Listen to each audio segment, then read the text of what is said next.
We don't need that mic. Oh, my. Mm-hmm. Lots and lots and lots. Lots of... Okay, there we go. Might need to go here to do this.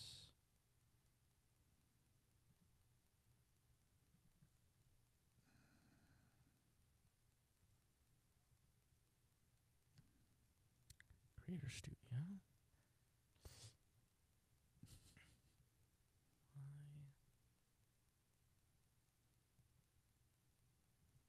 No.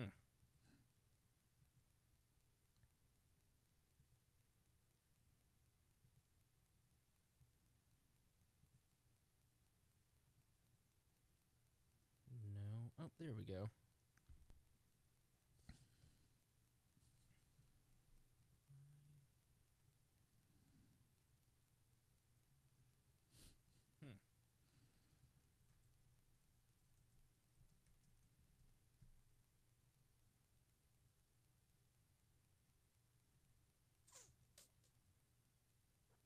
I keep waiting for me to talk so I can test this, but I realize I should probably talk so I can hear myself talking. I don't even know what you're doing. So. Yeah, I'm setting up the live stream. Gotcha. There should be a more elegant way to do this, but there's not. So, okay. There we go. Alrighty. Okay, here we go. Okay. Welcome to We Are Libertarians. You are listening to a very special episode of We Are Libertarians. This is a series we called Defined a while back. As you heard in the first episode, I was thinking about the definitions that we use, and so I want to trace back the history of libertarian thought and define terms, and then also expand that out eventually into the the liberal space, the conservative space, and politics at large. And helping with me on this series is Matt Wittleif. Matt, how are you? Good. How you doing, Chris? Pretty well. So that's a little bit of what we're doing here. The first episode I thought went well, and so today we're going to talk a little bit about the history of anarchism and a little bit about as we kind of discussed in the last episode, you had the scope of human history was essentially a group of people accepting that they would be ruled. Right. And then over time, you start to see that, you start to see strains in John Locke and others who start to say, maybe there's other alternatives besides having a strong man rule over us, a king, a whatever. The whole concept of individual liberty. That's exactly right. And today we're going to talk about anarchy and the beginnings of anarchy, and really it begins where, Matt? Begins with, most people will trace this back to William Godwin with his publication of the Inquiry Concerning Political Justice in the very early 1800s, British writer. Right. Yes, he was a contemporary of Thomas Paine and Edmund Burke, and actually was inspired by their back and forth over the French Revolution. Thomas Paine wrote Rights of Man in response to Burke's reflections on the Revolution in France, and then this crackpot, he wasn't a crackpot, but I'm sure people thought he was at the time, comes along and says, what if we just have no government? What if we just got rid of it all? What if we got rid of it all? And it was the first work espousing the principle of anarchism. And so this is from the Wikipedia entry.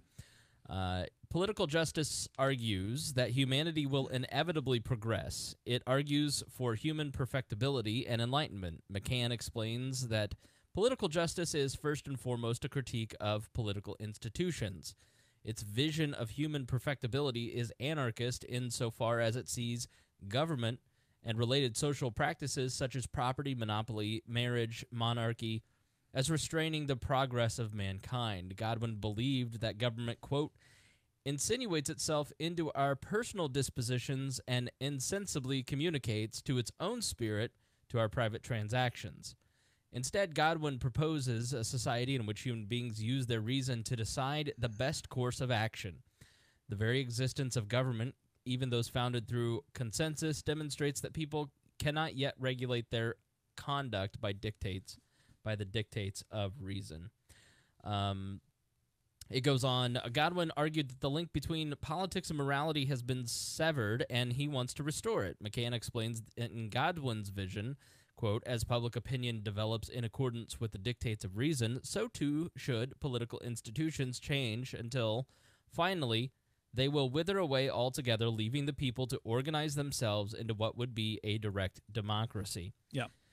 So it's a revolutionary idea. It has a lot of contradictions in it, but it clearly had an impact and set the stage for many different thinkers. Yeah, and a lot of the places where he's coming from, is not necessarily from, oh, liberty is the best thing, and we should shed ourselves from the shackle of the state in that way. He comes at it, I think, from a very pragmatic, almost technocratic view, if you will, of like, the government's not going to do a good job at this. You're going to do a better job at it yourself, and thus, it should wither away in that regard, as opposed to real foundation of like rights and principles around that, right? Right. So he inspires a lot of people, but anarchy doesn't stop there. It moves on to whom next? No, I mean the next major figure is going to be Pierre Joseph Proudhon, a Frenchman, and Proudhon's writings become really the basis of modern. Well, not really just modern, just purely of anarchist thought, right? Because he is the first person to, use the word anarchy in his writings and formally push that as an ideology and as a concept. And Proudhon's very much a radical, right? So to understand where he comes from, some understanding of French history is interesting, right? So so you've got the king who was the regimes of the king for centuries upon centuries leading up to then the French Revolution in the late 1780s 1790s, then Napoleon, and then there's a huge back and forth of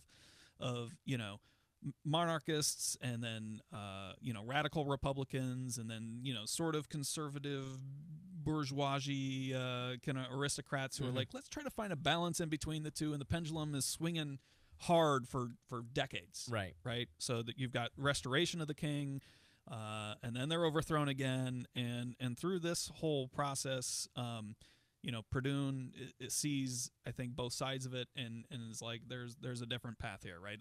All of this is garbage. The ruling class, whether it's through the king or through Republicans who are essentially still the people in power are the people who have money and have land and all of this type of stuff, right? He's the first kind of radical anti-capitalist, anti-government anarchist. Capitalism didn't seem like it was really even a thing yet. No, not so much, right? And it's maybe not explicitly anti-capitalist, although Marx's writings are contemporaneous here. I don't know the exact timing of when each of Proudhon's works kind of coincide with Marx, but it's contemporaneous here, and it's really the rejection of going for the classless society, the unshackling of the aristocracy, and all of that, right? Yeah. So a few. Whoa, excuse me. I'm still playing with all the mics. They're still all being a little buzzy and a little weird. So Proudhon was born in 1809, died in 1865, and he was a French politician, and he was a founder of the mutualist philosophy, which James Neese subscribes to. Matt Cano. I'm sorry, Matt. The libertarian socialist probably would trace his own beliefs back to Proudhon. He was the first person to declare himself an anarchist, and he's regarded as one of the most influential theorists along those lines. He became a member of the French Parliament after the Revolution of 1848, whereafter he referred to himself as a Federalist. Yeah, that is kind of a matter of convenience to a degree. That the Revolution of 1848, you've got revolutions sweeping throughout Europe, right? For constitutional governments and republics, and alongside of that, he was able to wedge himself in. He is the originator of the concept of property is theft. Yes. So you could probably the think predecessor of taxation is yes, theft. and I'm sure so you can think if you scream taxation is theft like a crazy person all the time, then you can probably thank him for that as well. Yeah, I mean, and that is really his, the greatest hits of Proudhon, right? His first major work was entitled "What is Property?" or an inquiry into the principle and right of government. Right. But the argument in there is the assertion that property itself is theft. So this again kind of the conclusion of like how can we create a classless society? How can we not be under the thumb of the ruling elite and such? Is that you got to get rid of property. So he attracted the attention of Marx, and they actually met while Marx was exiled in Paris, and they had a lot of correspondence, and the friendship finally ended when Marx responded to Proudhon in the system of economic contradictions, or the philosophy of poverty, and it basically became the source of the split between the anarchists and the Marxists and in the parties. So and essentially, Proudhon favored workers' associations or co-ops, as well as individual worker-peasant possessions over private ownership or the nationalization of land and workplaces. He considered social revolution to be achievable in a peaceful manner. So those are some of the ways anarchy is order without power, he wrote in Confessions of a Revolutionary. The phrase which later inspired, in the view of some, the anarchist circled A, symbol today one of the most common graffiti in the urban landscape. And he tried to create a national bank to be funded by what would be an abortive attempt at an income tax on capitalists and shareholders. So he basically kind of created the credit union with interest-free loans. Pragmatic anarchism. Yes, exactly right. So that's he's a really important figure if you want to look more into him, if you're into that commie anarchist shit. Yeah, and again, I think understanding the origins of the various theories, and right, your interview recently with Matt Keneal or whatever. Yeah. Clearly there's a direct lineage from the thoughts of Proudhon to various strains of anarchy, just about every other strain of anarchy other than anarcho-capitalism, frankly. Right. So it is interesting. I think a lot of people would be surprised to learn how closely associated anarchism was with communism and socialism and those philosophies, especially early on. Yeah, I mean, it's really at the heart of the struggle is who owns property, and property both being from kind of the real physical property as well as the result of one's own labor, right? Right. And a very complex and interesting question philosophically, politically, from an economic standpoint, right? And we sit here as strong believers in private property, right? Mm-hmm. But this is the analog set of thinking to it, that if you extinguish or remove the concept of private property and move to collective property, or that as the foundation, that these are kind of the dominoes that begin to fall then philosophically. Yeah, and the execution of some of these ideas are how we end up with the individualistic anarchist, which we'll see in a few moments. So tell us about the First International, or the International Working Men's Association. Yeah, well, so again, one of the pieces at the center of all this is the fruits of the labor, right? And so in order to rise up against the class of people who own the means of production and are siphoning off the profits of labor, right? This is the construction on socialist and to a degree syndicalist or anarchist principles. Really, I don't want to necessarily call it the modern labor union, right? Mm-hmm. But it certainly has roots there, right? Sure. By in many ways. And so this is the organization to bring workers together, to the common workers, if you will, to fight for their equal share. Right. And a lot of that was fueled by then the writings of both Proudhon and Marx and other economists and philosophers at the time, right? So the first international is established in 1864, kind of trying to fuse the anarchist wing along with the socialist wing. Marx is there. I think Engels may have already split from Marx at that point, but Proudhon and probably more importantly Mikhail Bakunin. Yeah. Who's really becomes the flag bearer of the anarchist wing of this all, as Proudhon, I believe, dies, I think, around 1865. Yeah.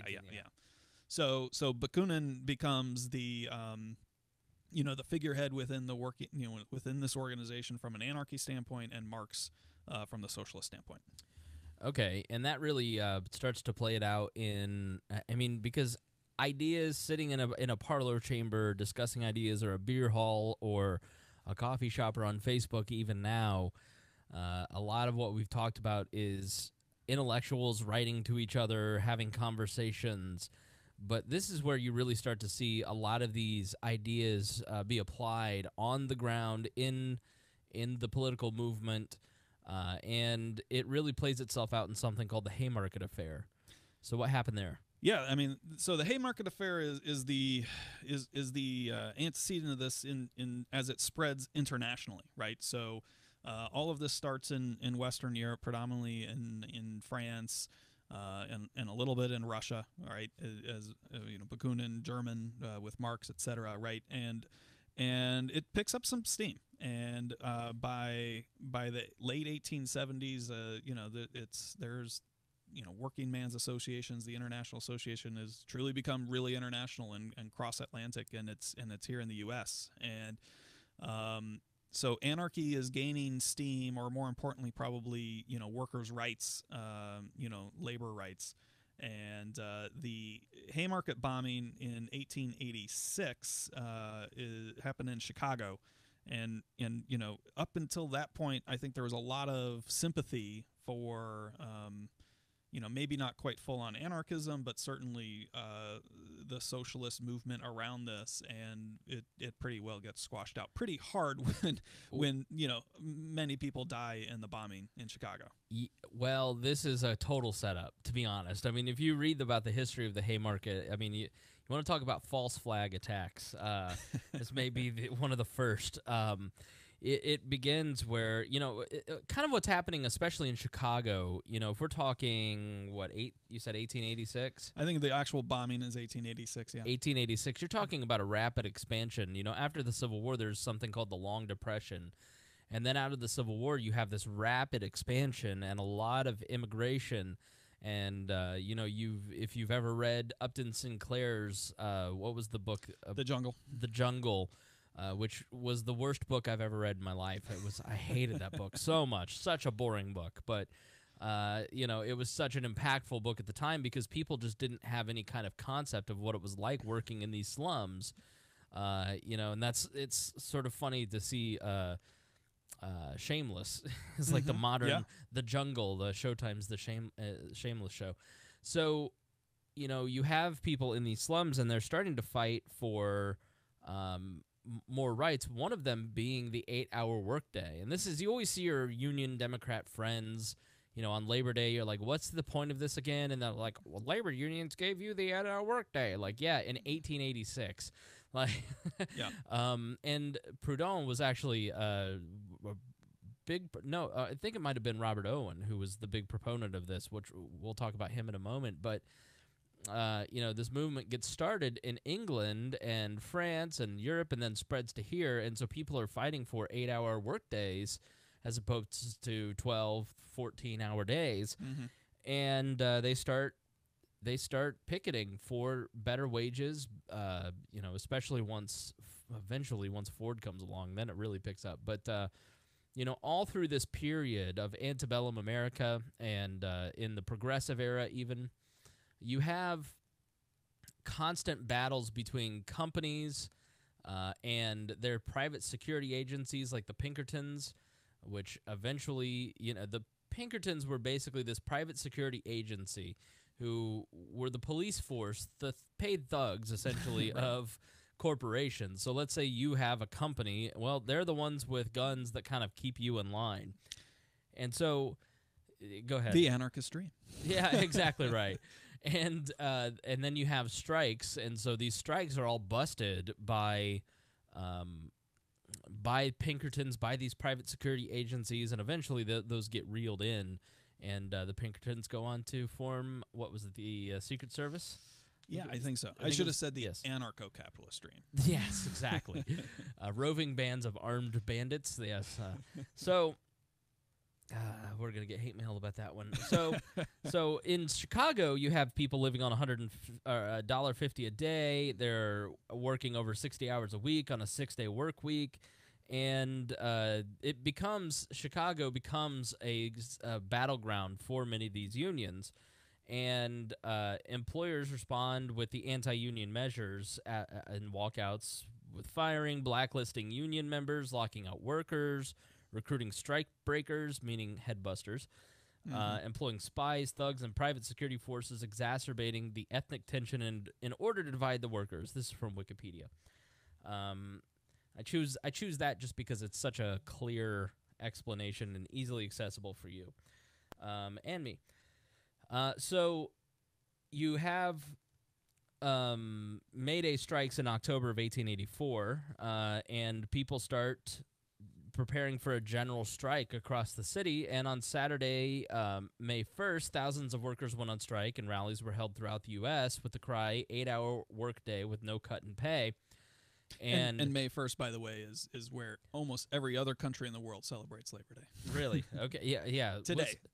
Was it because of this particular incident? That we moved it. Yeah. Well, but I'm saying, like, May Day, you hear about that all the time. Was it because of this particular time period? It started before that. I'd have to double check that Okay, part. yeah. And so, estimated number of striking workers across the was 300,000 to 500,000. In New York City, the number of May Day demonstrators in 1886 were at 10,000, 11,000 in Detroit, 10,000 in Milwaukee, 30 to 40,000 in Chicago. So it was incredibly intense in Chicago, especially around the lumber yards. On May 3rd, striking workers in Chicago met near the McCormick harvesting machine plant, where they had been locked out. And they had a lot of different speakers, including August Spies. And then on this particular day, there was a well-planned and coordinated. The general strike to this point had remained well-planned and coordinated. The general strike to this point had remained nonviolent. And when the end of the workday bell sounded, however, a group of workers surged to the gates to confront the strike breakers, the scabs. Yeah. Despite calls for calm by Spies, the police fired on the crowd. 2 McCormick workers were killed. And that, of course, anytime there's violence, that's when things just get lit. Yep. I mean, we've said that a million times. Hell ensues. Yeah. It's like we had that one period in American politics right at the beginning of Obama where you had a lot of people who, right-wing militia groups, were a real concern to the media. And you always had, and then so because there was antagonism from the media, you had right-wing people saying, oh, I'm gonna shoot, and I'm blah, blah, blah. So many of us were like, the worst possible thing you can do is commit any act of violence. Right. If you're in Donald Trump's crowd, even if he pays for your medical bills and lawyer fees, violence is what they want, and it gives credence to the other side. Yeah. Always. So the rally began peacefully under a light rain on May 4th. August Spies, Albert Parsons, and Samuel Felden spoke. And there were about 3,600 to 3,000 people there. And eventually it just turns into they were holding a rally the next day after this violence had broken out. And the city did not want them to. The police did not want them to. And they held a rally. They were saying it was peaceful. They were having speeches, listening. It was calm. And then the police start marching towards them in battle gear, basically, dressed like a SWAT team in Ferguson. And as the police start to approach, someone throws a poorly made bomb with dynamite in it. It kills several police officers. And then from then on out, it leads to trials. It leads to the anarchists being completely smeared across. And there was just a huge outpouring of support for the police officers. Yeah, for the state. Yeah. For the state. Even though the police officers were the one that really were the aggressors in that incident. It didn't matter. The press stood by the state, Yeah. and the anarchists were deemed. Yeah, so any sort of popular, populist support for the concepts of anarchy at that point were reasonably well snuffed out in the United States, right? So and I did check. May 1st is used to commemorate, actually, the International Workers' Day is what it's usually referred to commemorate the Haymarket bombing. So Right. yeah. So you end up with the anarchist wing eventually devolving into the labor unions, which devolve into the Democratic Party, which have turned into a blue-collar base of support for the Democrats. And I don't know that unions or the blue-collar support for Democrats will exist in 25 years. Yeah. But, it seems to me that a lot of those people went for Trump. Yeah, absolutely. That seems to be the tide. So yeah, that becomes picking up, like, where the left went, Right. when we get to that part of the defined series here, right? So Yeah, so let's go back in time and talk about American anarchism. And this next guy is Robert Owen. yeah. And Robert Owen is he exists in the time of the American founders. He actually spoke when he came to America to a joint session of Congress, and Thomas Jefferson, James Monroe, John Quincy Adams, James Madison were all there to hear him speak about socialism and the utopian dream that he had. So he was a contemporary of the founders, and he was born in England in 1771, and he was a social reformer and a founder of utopian socialism and the co-op movement. And he got heavily involved in the 1800s in improving worker conditions and was instrumental in he bought a textile mill at one point, and he was from a wealthy family, like most socialists are. And eventually, this textile mill, he kind of took some of his socialist ideas and applied it to what he was doing, sold it off because he wanted to do something a little bit grander. And so he ends up... so this textile mill, like even Nicholas I of Russia, was basically workers. It was the center of their life, and he tried to improve all of their lives, and so it was seen as a new model. But he was very involved in the intellectual circles of the time, like Jeremy Bentham, who, if you've ever seen The Philosopher, who preserved his head and body and is mummified, you can see Jeremy's head. And so in 1813, he authored and published a new view of society, or essays on the principle of the formation of the human character, and explained a lot of his ideas. Owen felt that, now tell me if you think this is workable, Matt. Owen felt that human character is formed by circumstances over which individuals have no control. As a result, individuals cannot be praised or blamed for their behavior or situation in life. This principle led Owen to conclude that the secret behind the correct formation of people's characters is to place them under proper environmental influences, physical, moral, and social, from their earliest years. These notions of irresponsibility of humans and the effect of early influences on the individual's character formed the basis of Owen's system of education and social reform. So, no responsibility whatsoever. Well, okay. So let me attempt to at least interpret maybe a little bit differently here, right? So I mean, I don't think he's coming. I think he's coming from a very paternalistic standpoint, and he's very much a utopian, quote unquote socialist, as opposed to an economic socialist, right? His whole philosophy is coming from,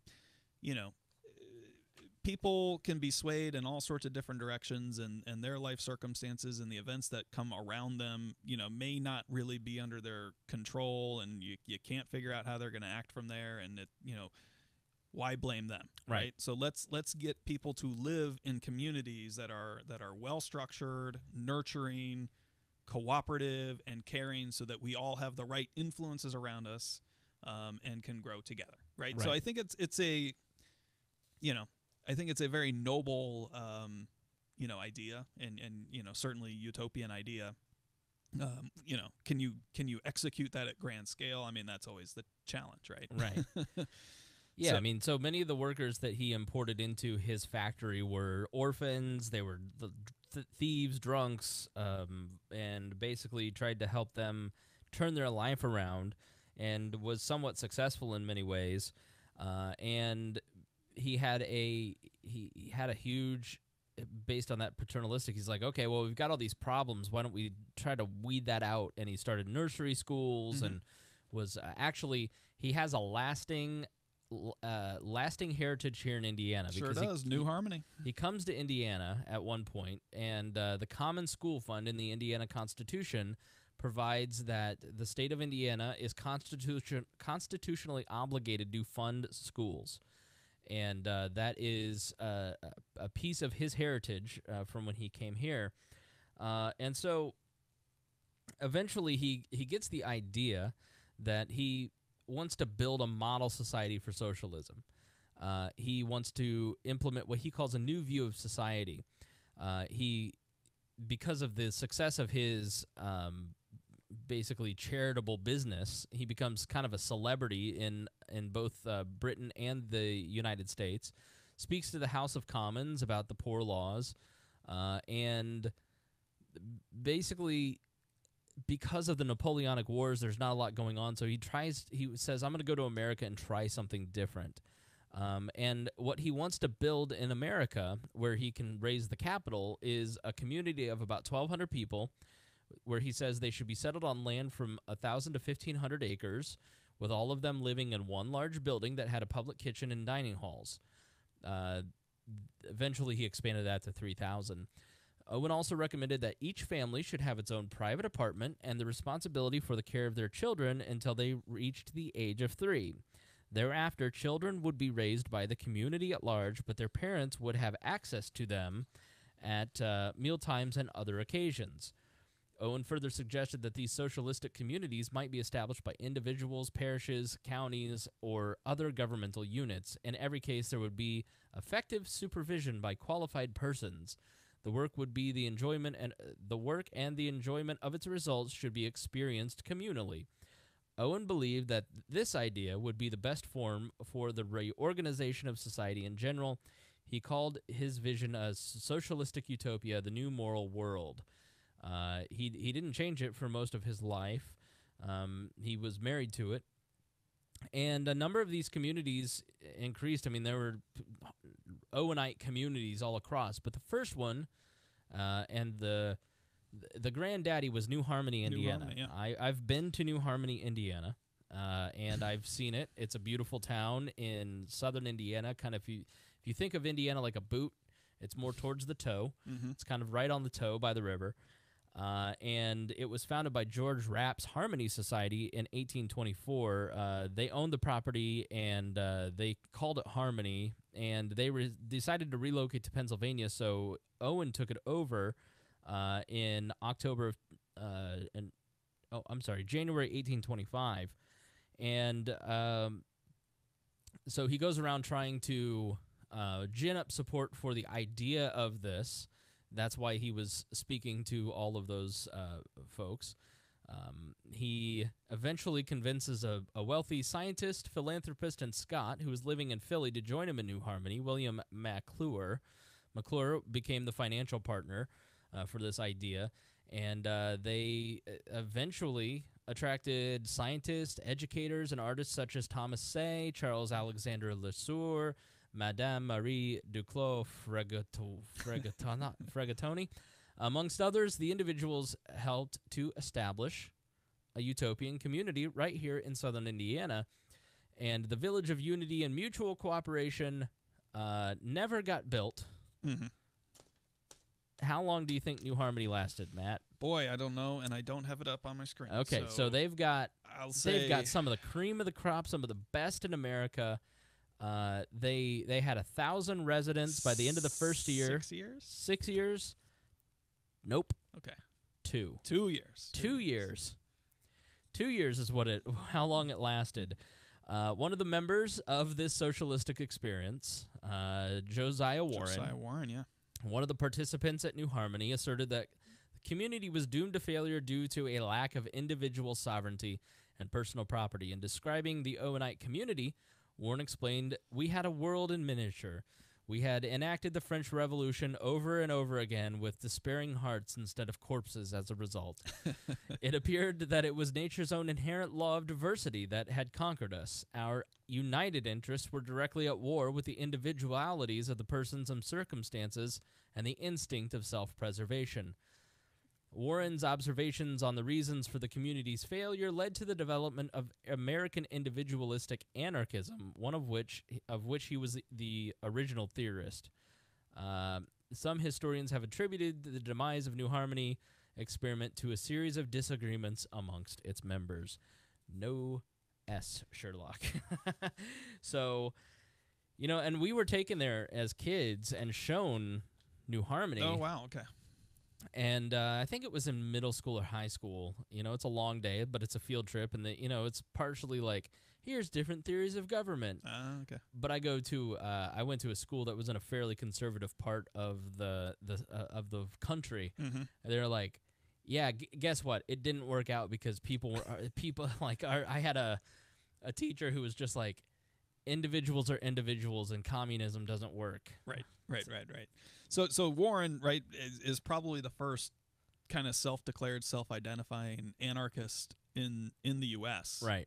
And he hangs on to some economic socialist beliefs, but his major contribution on this track is as you mentioned, the kind of the individualism strain of American anarchist light thought, right? And that leads to folks like Lysander Spooner, and also ties into writers like Emerson and Thoreau as well, right? Yeah. So what part of the libertarian heritage do Ralph Waldo Emerson and Henry David Thoreau play? I think it's really just from the the rugged individualist connection with kind of what you have around you and making it on your own, and that spirit of civil disobedience. Yeah, and certainly the civil disobedience, right? That comes alongside that in Emerson's writing, I believe, right? Or is it Thoreau? I get those two confused. I don't know. I always do too. I couldn't tell you Emerson from Thoreau, although I did in New Hampshire pass several Thoreau locations, but I didn't get a chance to stop and see Walden Pond. But there you go. But you mentioned Spooner. Yep. And Lysander Spooner is somebody that you probably have heard if you've been a libertarian for more than a year or so, or at least seen his photo. You probably know him best from his greatest hit, which is trying to set up a competing post office. Spooner was truly the neckbeard of his time. Like, there's no wonder that the libertarians that love Spooner, because the more you read about this guy, you're like, yep, he's one of them. Mm-hmm. He's an incredibly smart guy. He's born in 1808 in Athol, Massachusetts. Athol, Massachusetts. He dies in 1887 at 79 years of age. He wrote No Treason and the Unconstitutionality of Slavery. And so he is he's as he's learning there in Athol, he advocates something called natural law, or the science of justice, wherein acts of initiatory coercion against individuals and their property were considered criminal because they were immoral, while the so-called criminal acts that violated only man-made, see arbitrary, legislation were not necessarily criminal. So clearly somebody who fits right in our wheelhouse. Yeah, he's certainly not afraid to challenge the establishment and question any authority that they have, and I think broadly speaking, your average person on the street, your average person on the street hasn't heard of him, but if you run into a non-libertarian, right, is his contributions towards abolition. He's like James Weeks in a Civil War suit. So he studies law under two prominent politicians and lawyers, John Davis and Charles Allen, but he doesn't go to college, so he doesn't get a degree, and so therefore the courts refuse to recognize him as a lawyer. But with his mentors, he sets up a practice in Worcester, Massachusetts, after only 3 years, defying the courts. And he regarded the 3-year privilege for college graduates as a state-sponsored discrimination against the poor, and also providing a monopoly income to those who met the requirements. And he argued that he should be a lawyer because no one has yet ever dared advocate in direct terms so monstrous a principle as that the rich ought to be protected by law from the competition of the poor. So he said that he should be able to be a lawyer because a professional license is a violation of the natural right to contract. Mm-hmm. Yeah. Yep. So, with Spooner and his, long career of writing, really, kind of rounds out the 19th century, I think. And now as we move into 20th century America, and kind of the ancestry of libertarian / anarchist thinking, you start to move into names that people will probably know a lot more, and they're borrowing bits and pieces from the American individualist ideal, the anarchism that springs out of socialist worker type of things in Europe, and fusing that all together, and you get people now like Ludwig von Mises and Ayn Rand, and to a lesser degree H.L. Mencken, one of my personal favorites. Yeah, love Mencken. Maybe not truly a libertarian per se. No, he was definitely anti-authority. He was anti-power. Exactly. And that's why he would be sometimes considered in that. But Rose Wilder Lane, Albert J. Nock, Leonard Reed. Some of these names that you hear. Even Hayek. Hayek would be sort of he's not in that first half. He's sort of mid-century.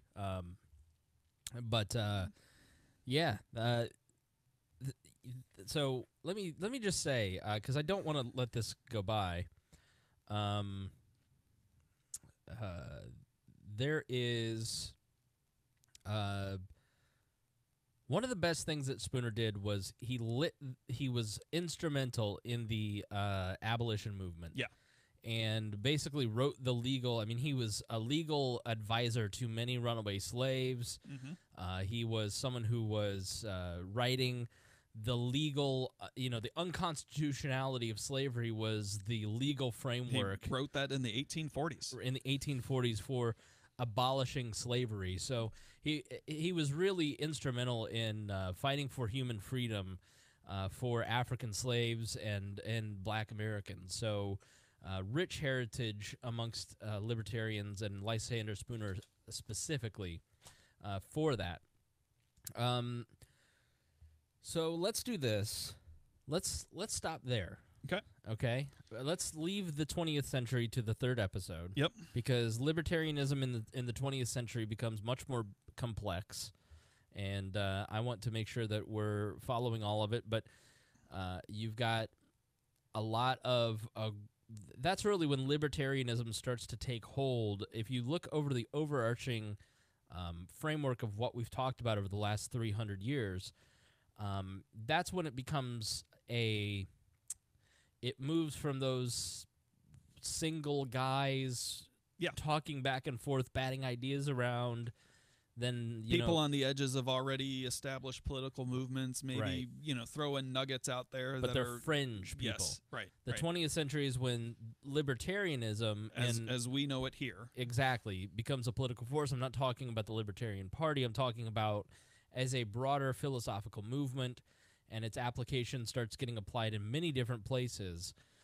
and is still evolving. So let's leave that there. As always, if you feel like we've missed anything, or if there's anything that you feel we should correct, then please, editor@wearelibertarians.com. I know you guys love to correct us,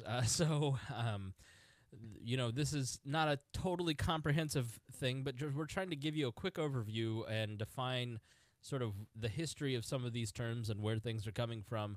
So if there's anything that you'd like us to kind of touch on that you have always thought, hey, I always hear this term, what does this mean? I always hear this ideology, what does this mean? Not so much about the issues. Or I've heard of this guy, or this woman. What's the importance of this, objectivism, or the Chicago School of Economics, or Murray Rothbard. So that's kind of what we're going for. We're trying to give you a quick history of a lot of these strains of thinking. So with that, we say farewell, Auf Wiedersehen, and goodbye.